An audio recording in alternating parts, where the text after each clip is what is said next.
É o seguinte, ele está correndo, ele já correu outra vez ou parou naquela corrida? Se ele tiver naquele ritmo lá, ele não chega nem ao ano que vem. Né? Está dizendo que vai chegar aos 120 anos. 120. Eu esperava que ele corresse como ele recomendou aos brasileiros. Pelo jeito, ele não, ele está pescando agora, que também exige muita movimentação. E como todo pescador, começou a contar mentira. Aí você acha que ele pegou esse peixe aí? Imagina. E a Janja acredita assim. Não subestime a inteligência do povo brasileiro, aliás, de povo nenhum. De povo nenhum.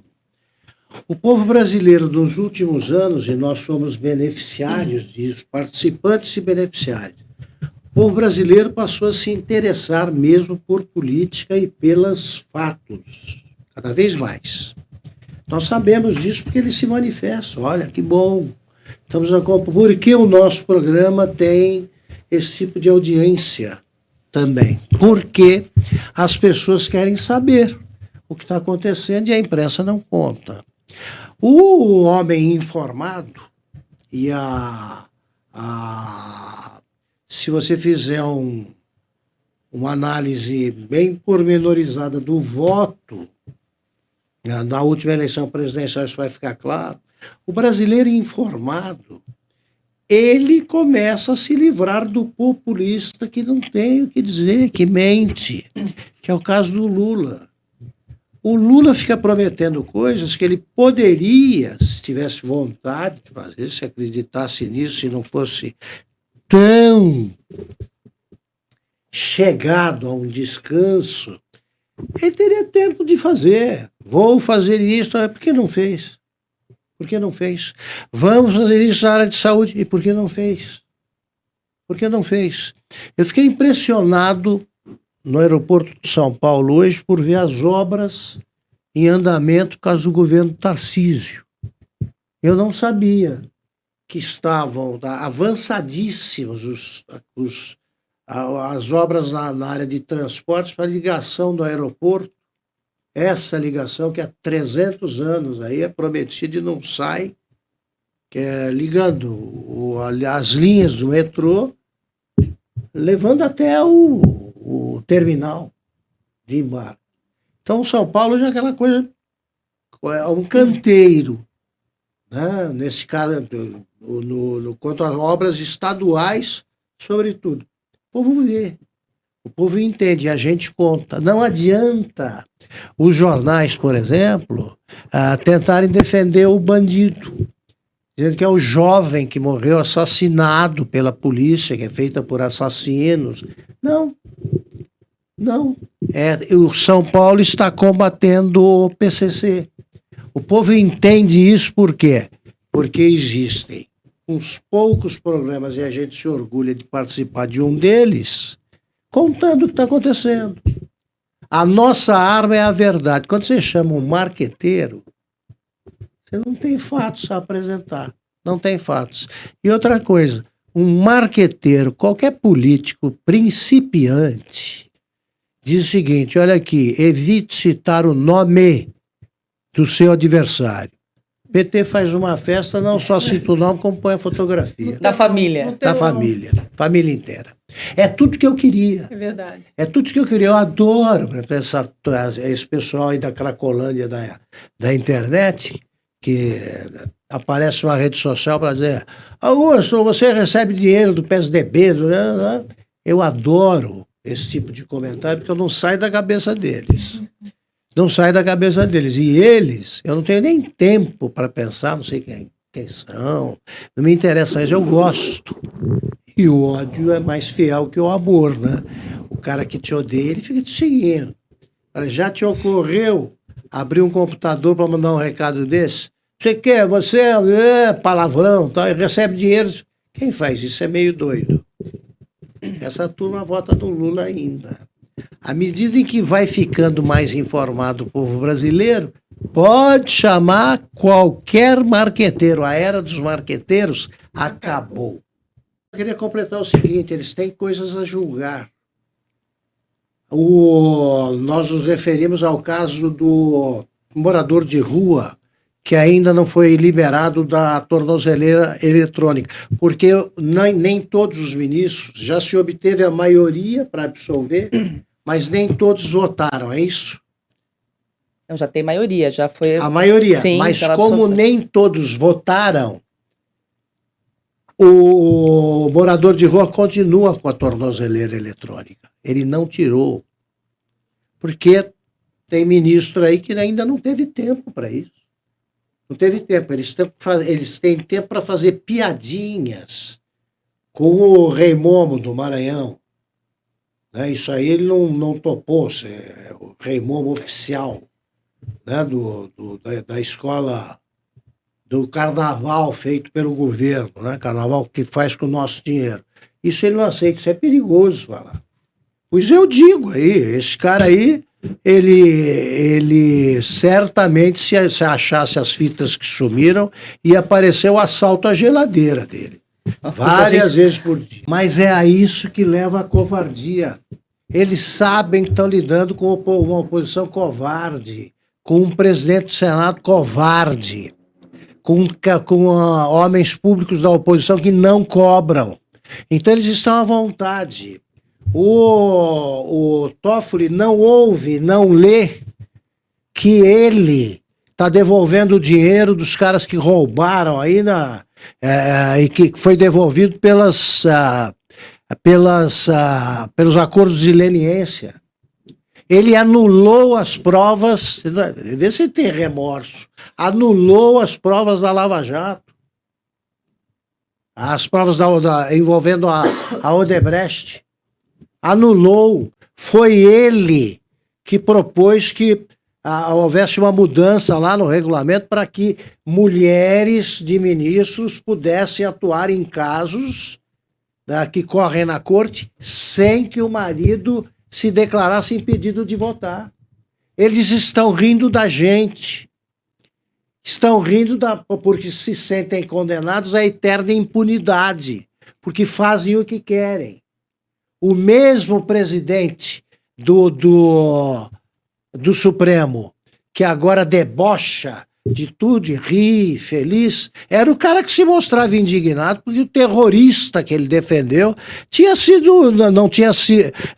estava ameaçado de ser deportado para a Itália, como acabou sendo, extraditado para a Itália, o assassino que ele defendeu.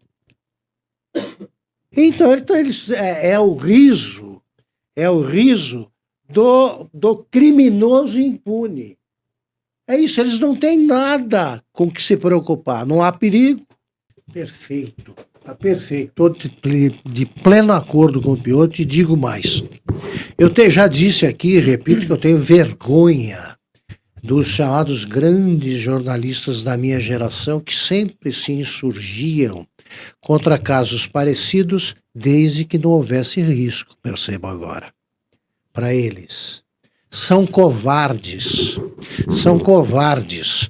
O pessoal da minha geração, o pessoal que conviveu comigo, com o Zé Roberto Guzzo, e tal, esse pessoal não escreve por covardia.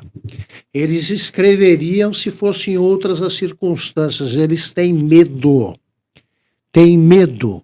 O Alexandre de Moraes, como diz o Guzzo, ele avança cada vez com mais arbitrariedade e tal, e esse pessoal tem medo e por isso não escreve. O que eu acho absurdo, Ana, é que eles não escrevem sobre o caso. Os jornalistas da minha geração não falam sobre o que está acontecendo no Supremo. Eles não mencionam o nome do Alexandre de Moraes. Esta mulher, o que está acontecendo, se fosse em outros tempos, em que eles se sentissem garantidos, eles escreveriam. Agora, uma mulher é julgada, como lembrou o Piotr, em última instância, por nada, e condenada, aos 71 anos, condenada a 14, e não é assunto para ninguém. Para os colunistas ali da Folha, do Estadão, da Veja, falem, então, que são a favor da prisão. Mas se manifestem, escrevam o nome Alexandre de Moraes. Isso não foi proibido. Julga corretamente. Pronto, deem razão. Eles seriam, eu os consideraria menos covardes se eles defendessem o Alexandre de Moraes. Eles não tocam no assunto. Não existiu, ninguém morreu, não há uma professora de português aposentada presa desta maneira, não há nada. Está tudo normal. Está tudo normal. O problema é o Bolsonaro. O Bolsonaro, o que ele fez durante a pandemia, etc. e tal. O Lula e a dengue não são assuntos para eles. Então, eu só queria registrar isso aí. Eu me envergonho da covardia que eu não suspeitei nunca, também fui ingênuo, que fosse tamanha desses figurões aí da minha geração, ou ex-figurões. É tão simples, nós estamos na Revista Oeste cumprindo o nosso dever de contar a verdade, porque não é só o exercício da liberdade de expressão que a gente defende o direito do brasileiro à informação correta. E esses jornalistas estão fugindo a esse dever porque são pusilânimes. Não, o Drummond dizia que não tem nenhum, não existem os sinônimos. Uma palavra é pior que a outra. O pusilânime é pior que o covarde, é o covarde mais covarde. É por isso que eu quero usar essa palavra. E outras vozes, como a do Marcel Van Hatten, precisam ser levantadas no Congresso. Marcel... E no Senado, como lembra sempre a Ana, que esse Rodrigo Pacheco, os caras não cruzam com ele. Falem pelo menos ali pessoalmente, se não tem coragem de falar em público. Ninguém está falando. Os outros são 4 mortos, né? O Clesão é mais 3. Os únicos que se livraram da tornozeleira eletrônica foram alforreados pela morte. O Alexandre de Moraes só não obrigou que eles fossem enterrados com a tornozeleira. O que me incomoda mais muito, né? O que me incomoda não, me deixa indignado, é o juiz mostrar a perversidade no julgamento. Ele é muito mais que um juiz parcial, um juiz que antecipa todos os votos. A gente sabe como ele vai votar. O que me espanta é a nenhuma reação de advogados, de ministros do Supremo, contra esses traços de perversidade, de crueldade. Quer dizer, o Paulo Maluf foi para casa porque fingia estar adoentado, acabado, né? Porque ele tinha a idade da professora. Ele já fingia. Isso aí conseguia a atenção dos ministros do Supremo. O juiz, eu tenho juízes na minha família, tenho advogados, promotores. Eu não conheço ninguém que não julgue uma pessoa levando em conta essas questões pessoais, de quem se trata. Sabe, uma mulher, está bem lembrado pelo deputado Van Hatten, ela tem 71, foi condenada a 14. Ela terá, se ela cumpre a pena, é libertada com 85. E ele não acha nada, ele não pensa em como seria se fosse um parente dele, se fosse ele próprio. Quer dizer, a ausência completa de sentimentos, sabe, é o pior. A pessoa que não tem sentimento algum é a mais perigosa, não tem condições de fazer sugestões e fica decidindo casos e fica decidindo destino de pessoas. Até hoje o Alexandre de Moraes não pediu desculpas ou sequer mencionou o nome do Clériston. Ele não pede desculpas, ele não se desculpa. A pessoa que acha que não erra, a pessoa que só tem certezas, para mim, sofre de uma espécie de loucura. Se eu chegasse aqui dizendo a vocês que eu tenho certeza sobre tudo, vocês desconfiariam de mim como um maluco. Esse cara é doido. O Alexandre de Moraes não tem dúvidas. Ele não pensa, ele não ouve. Não tem ninguém na família dele para alertá-lo. Tá? Porque ele está lidando com pessoas, com gente. E ele decide assim, 17 anos, 18 anos, etc, etc. E se acontecesse com ele? Pode acontecer. Pode acontecer. O Alexandre de Moraes, repito, as pessoas dizem, mas ele é jovem, vai ficar até tanto tempo, até tal ano no Supremo. Tomara que ele viva bastante, ou pelo menos o tempo suficiente para saber o que o Brasil pensa do que ele está fazendo e para sofrer as consequências do que fez e faz. Imaginando, eu fui filho de primeira-dama, que não admitia chamar por esse nome. Aí, se eu chamasse, ela e a minha mãe iam achar ofensa grave, hein? Primeira-dama. Nada a ver. Que bobagem é essa e tal? Nunca apareceu num comício do meu pai. A única arbitrariedade que minha mãe, a ilegalidade que minha mãe praticava, é que aparecia lá a mãe de quem se meteu em arruaça, aparecendo no sábado com aquela conversa de sempre. Dona Biloca, o meu filho é um menino bom, mas começou a andar em má companhia. Tá? Minha mãe ligava para a delegacia. Isso é irregular. Ela pedia para um soldado que estava lá, solta o rapaz. Aí ele bebeu, tá a mãe dele aqui, aí soltava. Ela fazia isso. E seria isso que você encontraria se fizesse uma investigação sobre o que fazia a minha mãe de irregular. Você esconder informação sobre a primeira-dama? Eu vivi, o meu irmão também foi prefeito. O que faz a primeira-dama? E o interior é igual. Você, primeira-dama no município, você tem as exibidas, você tem hoje, né? De uns tempos para cá, você tem as cúmplices, as comparsas, mas antes não tinha nada disso. E outra coisa, a Michele Bolsonaro fez um trabalho muito bonito, discretamente, na especialidade dela. E é isso que cabe à mulher do presidente. Tem nada de primeira-dama. Primeira-dama não é cargo. Primeira-dama que fica se metendo. E é por isso que cidade interior também é bom. Primeira-dama que se mete em política é imediatamente convidada pelo adversário a se candidatar. Para com isso. Para de dar palpite. Aqui, por quantos anos? 100 anos. 100 anos. É coisa grave. É coisa grave. Essa festa realmente é heterodoxa, né? Essa é uma coisa maravilhosa. É nessa festa que se encontraram o Dirceu e o Delúbio. Sim. Então falaremos deles. Olha só, não nos esqueçamos de que essa festa é uma resposta à manifestação monstruosa que houve na Avenida Paulista. Foi logo depois da manifestação que eles falaram que todo mundo, nós, né, esperando aí qual será o troco que o PT vai dar. Eles anunciaram esta festa que o ingresso custaria de 20 mil, ou, né?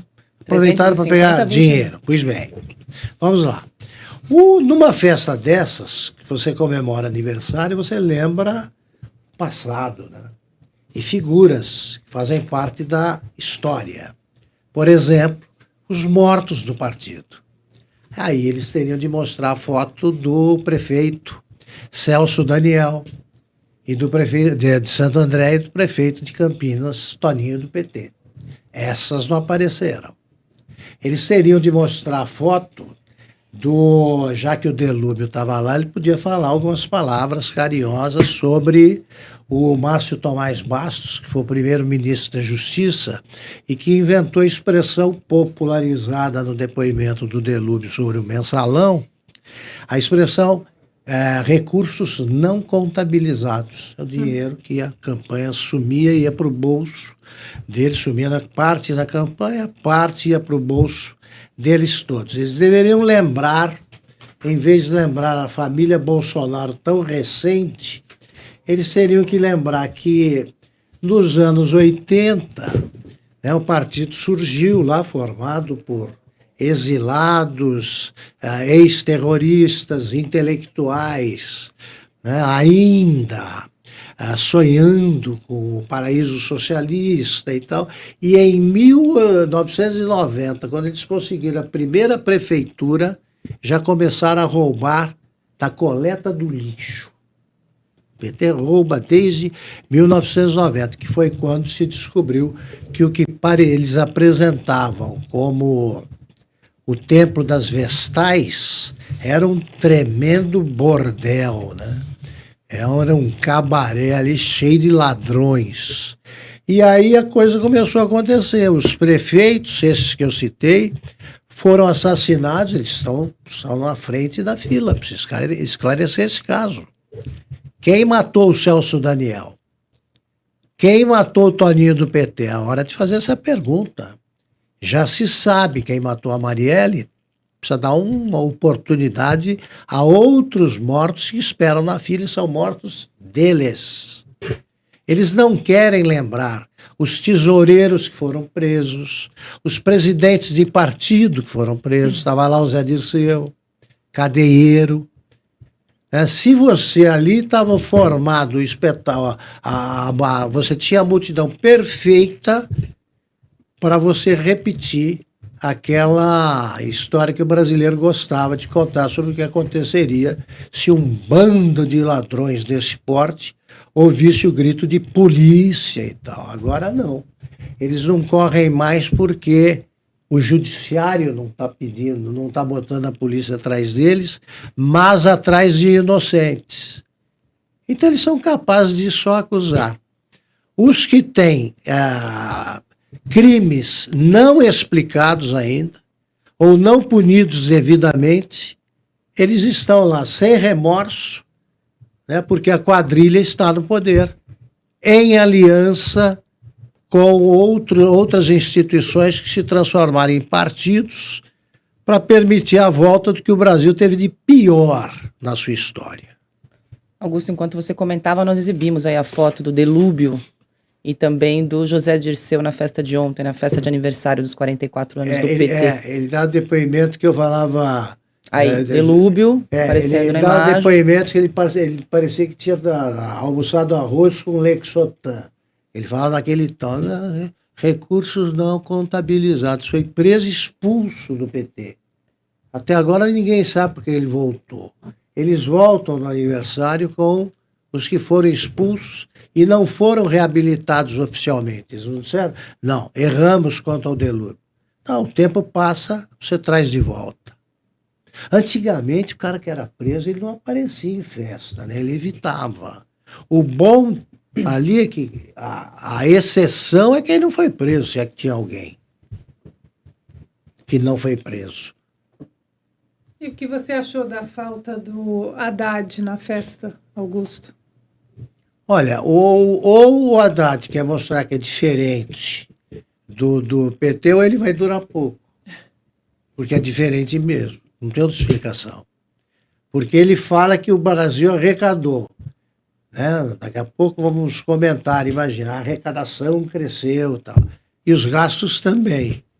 Então não adianta nada. Nós estamos pagando mais impostos para que eles gastem. Porque eles não conseguiram nada em matéria de contenção de despesas. Se o Haddad estiver interessado nisso, ele vai cair. Que a Glaze, imagine, você ter a inimizade da Glaze e do inventor do comício sem plateia em lugar movimentado, o Lindinho, é uma dupla difícil é difícil conviver com eles. Imagina ter de brigar. Vamos lá, né? É muito simples resolver esse caso aqui. Um estagiário do FBI resolveria em quanto tempo? Algumas horas, 2 dias.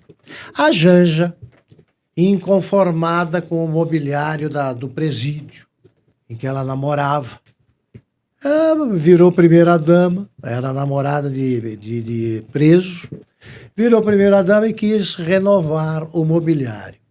Como ela não sabe nada de nada, Ela não sabia que aquilo pertencia ao patrimônio histórico, que exige a aprovação de órgãos especializados, que exige uma licitação. Nada disso foi feito. Eles fizeram acusações criminosas ao casal Bolsonaro. E basta olhar, em alguns casos, você nem precisa investigar, olha o rosto das pessoas. Quem tem, a mulher do Bolsonaro tem rosto de quem furta móveis? Não. A Janja tem cara de quem esconde móveis para comprar, porque ela deve achar antigo. Tudo que é histórico é antigo na cabeça do imbecil.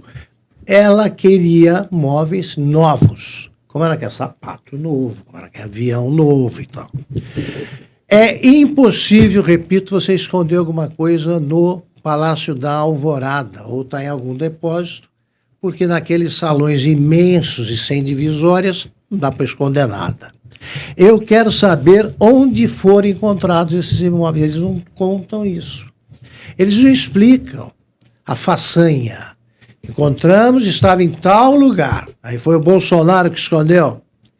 E é o seguinte, eles têm um texto aqui, eu queria saber quem é o autor. Que eles acusam de descaso com onde estavam esses móveis. Isso é descaso com o português, é descaso com o idioma, né? Descaso com a inteligência alheia. Descaso o quê? O Bolsonaro devia contar onde escondeu o que não escondeu. Ele deixou lá. A Janja mostrou esses móveis antes que eles desaparecessem. O Bolsonaro não escondeu nada. Então é o seguinte, tem que devolver o dinheiro, sim, e está na hora de explicar como é que alguém, um casal, que gastou a cada viagem, se fazendo o cálculo por dia de viagem, fora do Brasil, eles gastaram R$1 milhão por dia. Para quem gasta isso aí por dia, o que é que são 200 mil? Esse é o perfil do casal real. Então é o seguinte, a Janja escondeu para comprar móveis novos. Tá? Eu estou acusando. E estou desafiando o governo a dizer como é que foi esse achado policial tão espetacular.